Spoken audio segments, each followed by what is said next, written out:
Hey guys, I'm coming to you with a very big project for today. This was about 2 weeks in the making. I am making my friend a birthday gift. It is going to be a game board customized to her because she loves board games. So, after I do a base coat of white, I just go in and sketch the lines that I want to keep.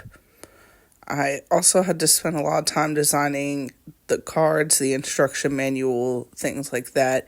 And that was a challenge for me because I do not work digitally. It can be really hard for me. I tried using Microsoft Word. I tried using Publisher. I found this template with this Caucasian child. I tried using this business card template. Eventually, I just migrated over to Canva. This is not a paid advertisement for Canva.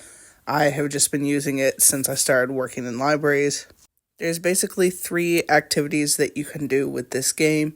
There's a shot card, there's a scenario card, and there's a performance card. The shot card, pretty straightforward. Take a shot if Ebony has ever said this or done this around you.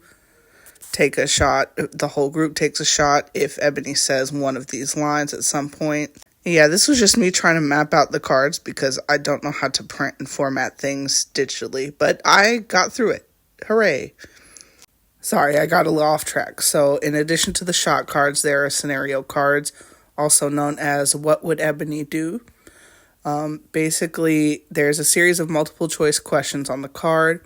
Everyone votes on what Ebony would do in the situation presented on the card. Whichever gets the most votes, they get a point. Or, if there's a tie or something, Ebony votes on what she would do. And then whoever gets the right answer gets a point. Whoever loses has to take a shot. The third activity included on the board is called the Diva Dome. And the reason it's called this is because Ebony's brother is a diva. So I drew him in a giant fur coat hosting the Diva Dome.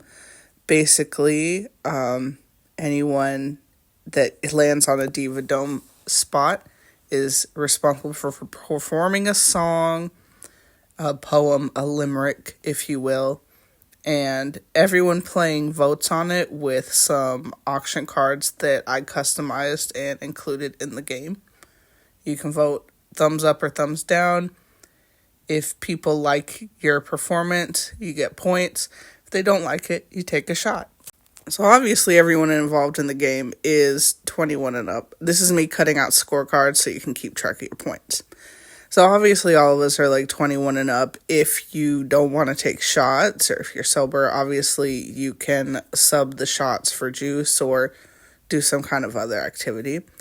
But this is what I painted so far.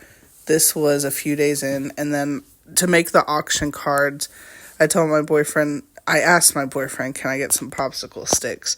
And he brought me these popsicles, so I got to work eating 4 popsicles.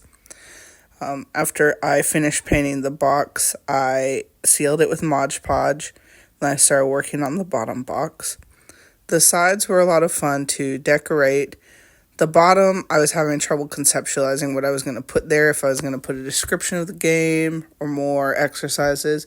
But I figured since this is a personal custom gift, I'm just going to put Ebony on the back. And I'm going to write something like, you better get the answers right or I'm going to cry. And that turned out pretty well. I didn't feel like painting text because it's very hard to get it accurate. So I just wrote it on some paper, cut it out, and pasted it. Because I'm going to be Mod Podging this anyway, so it will seal the paper as well as the painting I've done on the back in there. This is another trick I do whenever I'm shading or doing detail work with ballpoint pens. Sometimes markers don't react well with paint. Look at that guy.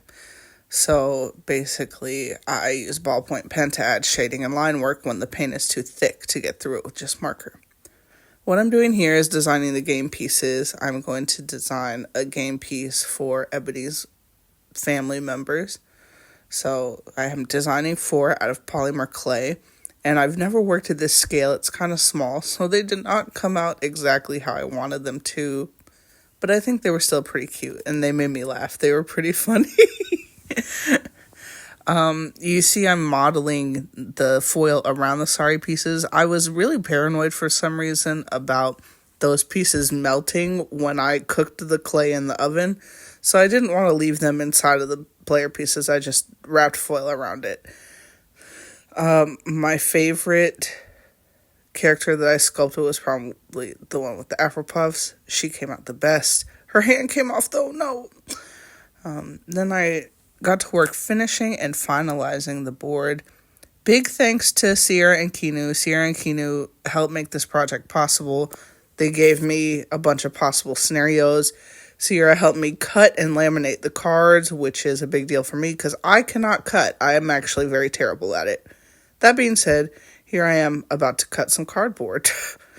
This is how I made the auction cards. I just cut out some cardboard, made sure a popsicle stick could slide inside, and then I painted the front and back. I just made those monochromatic signs since they're a thumbs up, thumbs down kind of situation. But each auction card has different pictures of Ebony's brother, her friends, and that's Kinu on one of them. So Kinu and Sierra I featured on the auction cards as well because they helped me so much. Can't remember if I mentioned this, but this project was about 2 weeks in the making. I put a lot of work into it, and I'm so glad that she liked it. She seemed to really love it. So, Kinu, thank you again. Sierra, thank you again. You really helped me out a lot, and I can't wait to try and play this game. That being said, here are some shots of what I finished, and I hope you guys enjoy it.